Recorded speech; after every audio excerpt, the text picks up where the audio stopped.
Thank you, Femi. You, in a sense, you are forced by this format to be a soundbite machine. But, well, first of all, let me say good evening to all of you, ladies and gentlemen, colleagues, excellencies, and thanks to each for inviting me again. So probably last year wasn't that bad of an experience. So I can tell you a little bit of the follow-up of that story. And the follow-up of that story, if you've heard part of it already today, is that last year, on the 25th of September, we were all celebrating this incredible achievement. And we in nutrition were so excited to see that the World Nutrition has made it into the Sustainable Development Goals in such an important way. And we felt that at last there was an acknowledgement that we need to deal with all forms of malnutrition and that we need to address the nutritional needs of all population, particularly adolescent girls, pregnant and lactating women and older persons. All forms of malnutrition, what does that mean? You've heard some of it today already. It means that our concern that we had for the MDGs, for the Millennium Development Goals, to deal with undernutrition, unfortunately is compounded now by the epidemic of overweight and obesity. And now we have the continually growing numbers, and the latest one is 600 million obese, almost 2 billion overweight people.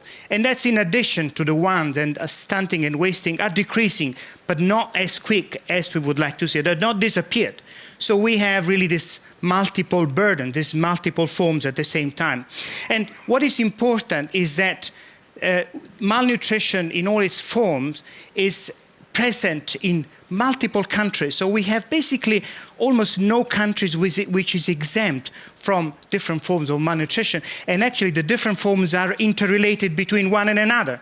If you're born as a malnourished child, if you grow up as a malnourished child, your likelihood to actually get that overweight and those non-communicable diseases becomes higher. So they are biologically interconnected, and the root causes are similar and the solutions are common. So it's not only about Sustainable Development Goals 2, but as you heard many times today, these SDGs are interconnected. And if you want my reading of the nutrition story in the SDGs, it reads, end all forms of malnutrition, address the nutritional needs throughout the life course, but then you have the solutions. Give universal access to safe and healthy food, sustainably produced, and ensure universal coverage of essential nutrition actions. Run across all the SDGs. In 2014, governments of 170 countries met and agreed on commitments for the improvement of nutrition globally. They were looking at this complex agenda, and they also endorsed a framework with 60 concrete policy recommendations. And this year, all countries have agreed to declare a decade of action on nutrition. This is a UN-led global initiative to set, track, and achieve smart commitments to end all forms of malnutrition for the Sustainable Development Goal agenda. But what does it mean to have smart commitments? First of all, what is the decade of what is the meaning, what is the plus of the decade of action on nutrition? It's to have clarity about what's going on. So this is driven by member state. It is about having a fixed time frame, so we can verify the achievement, and we generate urgency and focus. It means to give a message to all nations. It's not about donor countries trying to help beneficiaries. It's about everybody taking the responsibility. It addresses all forms of malnutrition, and the decade is a unified scaffolding to look at different sectors, different initiatives in a common framework. The UN leadership will ensure high-level accountability and to integrate into the broad SDG agenda. But these commitments need to be smart. Smart, as you know, means specific, measurable, achievable. relevant and time-bound. So it's something that really needs to be very nicely and smartly shaped. And the commitments we would like to see is to clearly have national targets, or to set national targets, to have national and regional action plans, to establish policies and legislation, and to have also shaped investments to improve nutrition and mobilize resources for giving the necessary services. We see there are 6 areas of actions. This is a combination of what is in the broad menu of action of the Second International Conference on Nutrition. First of all, having food systems that provide healthy diets to all, but sustainably produced. Second is to strengthen healthcare systems and making sure that they deliver to all, so universally, all the necessary nutrition services. Third is establishing social protection system and ensuring that educational systems are all aligned to support nutrition outcomes. Fourth is to analyze the impact of trade and investment policies and reshape them to make sure that nutrition outcomes are prioritized, or at least made compatible with the needs of the profit making. But fifth, enabling food and feeding environments so that the food which is at hand is allowing us to make the healthy choices. And finally, a real-time monitoring, so a monitoring of the outcomes and the policies.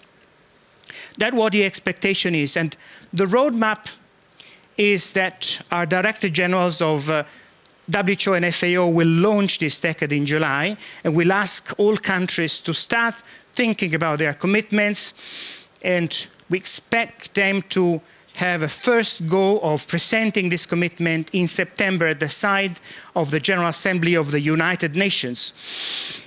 The compilation of this commitment with the support of the United Nations will then make a work program. And we hope that this is a cycle which will be repeated every year. And the reporting of this commitment will be done at the highest level, which is the General Assembly of the United Nations, which, as you know, bring together the leaders of the countries, and so all sectors will be represented in that venue. But important is, what can you do? The Decade of Action on Nutrition is mainly targeting governments, but all actors are needed to implement those policies and those actions. So certainly we're expecting local and national governments to work on food policies, health policies, social policies, trade policies, to, as I said, make sure that the money goes to the right place and that everything is documented and reported. But then consumers, individual consumers, and then their organization, the civil society organizations, the advocacy for public policies is a key one. And you've seen how civil society doing advocacy, and I think I have in the audience important groups like the ones that made the fiscal policies a possibility in Mexico or in the UK. I mean, these are important examples of how civil society can have a major role in shaping the policies, but also making sure that policymakers are made accountable for their declaration and their commitments, as well as sustaining the behavioral change and having community initiative. And the business. The business can also work. The business can certainly put the right investments in place, can work on products to change the quality of the products and market the good products and inform adequately the consumers. So I'm looking at the watch here. It says that my time is over, but also this is the time to start action. Thank you.